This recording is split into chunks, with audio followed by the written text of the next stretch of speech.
El techo sobre mí no permanecía inmóvil. Se desplazaba en bloques claros y lentos mientras me empujaban hacia adelante. Las luces fluorescentes se fragmentaban en mi visión. Alguien insistía en que confirmara mi nombre, mi fecha de nacimiento. Respondía las preguntas de rutina en automático, como recitando un libreto que jamás practiqué. No había espacio para sentir un miedo completo, solo destellos, una presión en el pecho, un pensamiento que no lograba terminarse. Recuerdo haber pensado, van a estar aquí cuando despierte. Sonaba lógico, no necesitaba pruebas. Lo último que alcancé a ver antes de que el anestesiólogo se acercara fue a una enfermera acomodando la manta sobre mis piernas, con cuidado, como si importara.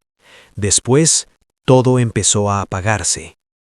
Despertar no fue dramático, no hubo una claridad súbita ni un sobresalto, solo un regreso lento, como emerger desde agua espesa.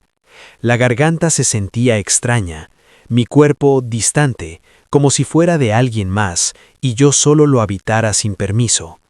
La habitación estaba en silencio, pero no era un silencio tranquilo. Tardé unos segundos en notar lo que faltaba. No había voces conocidas, ni movimiento junto a la cama, ni alguien esperando ayudarme a ubicarme. Solo máquinas, un pasillo callado y el pulso constante de algo que me vigilaba. Moví un poco la cabeza. Silla vacía. No entré en pánico, no de inmediato. Hay muchas explicaciones razonables para una silla vacía: tráfico, estacionamiento, tiempos desajustados. La gente se va, la gente regresa. Mi mano buscó el teléfono más por hábito que por urgencia. Estaba en la mesita, pantalla hacia abajo, apagado. Al levantarlo, el peso se sintió extraño, como si cargara algo más de lo normal. Entonces la pantalla se encendió.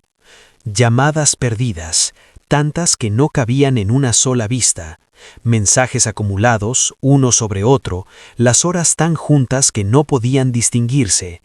Mi vista aún no era lo suficientemente nítida para procesarlo todo, pero uno estaba arriba, resaltado por la urgencia.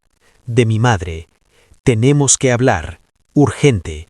Debajo, 89 llamadas perdidas. Me quedé mirando ese número más de lo que quería. No se convirtió en preocupación al instante, sino en algo más confuso, desordenado. Si era tan urgente, ¿por qué ahora? ¿Por qué no antes? Existe un tipo de memoria que no llega como una escena completa, sino en fragmentos, momentos pequeños, desconectados, que solo encajan cuando empiezan a unirse. Yo de pie en una puerta mientras los planes cambiaban sin mí. Alguien diciendo, «Tú entiendes, ¿verdad?», antes de que pudiera responder. Celebraciones que tomaban prioridad por ser más visibles, más fáciles de organizar. Mi primo siempre fue así, no por maldad, simplemente orbitaba la atención de una forma que yo nunca hice. Aprendí pronto que ser flexible facilitaba todo, que no insistir hacía las cosas más simples para los demás. No recuerdo haberlo decidido, solo recuerdo que se volvió lo normal. Una enfermera entró mientras yo aún sostenía el teléfono. Ella no preguntó por eso, revisó mis signos, ajustó algo en el suero y luego lanzó una mirada breve a la silla vacía. ¿Vino alguien contigo hoy?, preguntó, sin mala intención. Negué suavemente. No era completamente cierto, pero explicarlo resultaba más complicado que el propio silencio. Ella asintió como si reconociera la escena. «Voy a pasar a revisarte seguido», añadió. «Si necesitas algo, presiona aquí». Su mano se quedó un instante sobre el botón de llamada. Lo apreté un segundo más de lo necesario, asegurándome de que lo notara. Era un gesto mínimo, pero suficiente para confirmar que alguien estaba prestando atención. No devolví la llamada enseguida. Me quedé deslizando la pantalla. Los mensajes se amontonaban sin orden. «¿Dónde estás? ¿Por qué no avisaste que era hoy? Llámame ya. Llevamos horas intentando ubicarte. Esto no está bien». Algunos sonaban preocupados, otros a la defensiva, y algunos ya parecían justificar algo antes de tiempo. Me detuve cuando apareció una imagen. Venía del chat familiar. Mi primo, sonriente, inclinado sobre un pastel lleno de velas, decoraciones detrás, gente reunida muy cerca. La hora coincidía exactamente con el momento en que me llevaban al quirófano. No sentí enojo, eso habría sido más sencillo. Lo que pareció fue otra cosa, una especie de desajuste, como si dos realidades distintas estuvieran ocurriendo al mismo tiempo y yo solo hubiera sido parte de una. Cuando por fin llamé a mi madre, respondió al primer intento. Su voz llegó de inmediato, a mitad de una frase. «¿Por qué no nos dijiste que era hoy? Llevamos horas tratando de contactarte». «Sí lo hice», contesté. Hubo una pausa breve pero evidente. «Te lo dije la semana pasada. Y otra vez ayer». El silencio se extendió, más suave esta vez. Luego, en un tono más bajo, pensamos que era más tarde.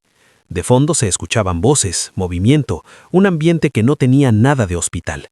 No pregunté dónde estaba, no hacía falta. El cambio no ocurrió durante esa llamada, sino después, cuando el médico entró a explicarme los detalles posteriores. Al principio mantuvo un tono neutro, tiempos de recuperación, medicación, controles. Luego hizo una pequeña pausa y miró hacia la puerta. «¿Hay alguien que pueda hacerse cargo de tu alta?», preguntó. «Todavía no», respondí. Asintió y se acercó un poco, bajando la voz, no para ocultar, sino para ser claro. En este tipo de procedimientos recomendamos que haya un adulto responsable presente. Es parte del protocolo. No sonaba como un reproche, solo como una verdad difícil de esquivar. Más tarde, cuando mi familia finalmente llegó, porque sí, llegaron, el ambiente ya era distinto, más contenido, menos firme. Mi madre se quedó junto a la silla que antes había estado vacía. No se sentó enseguida.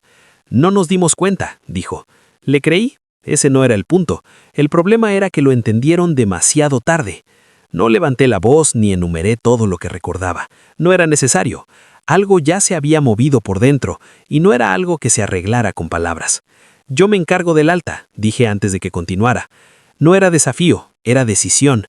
Ella asintió despacio como si estuviera comprendiendo algo que aún no sabía explicar. Esa noche, cuando se fueron, la habitación se sintió similar a antes. Tranquila, ordenada, pero ya no vacía de la misma forma. Acerqué el botón de llamada hacia mi mano. Programé una alarma para la medicación.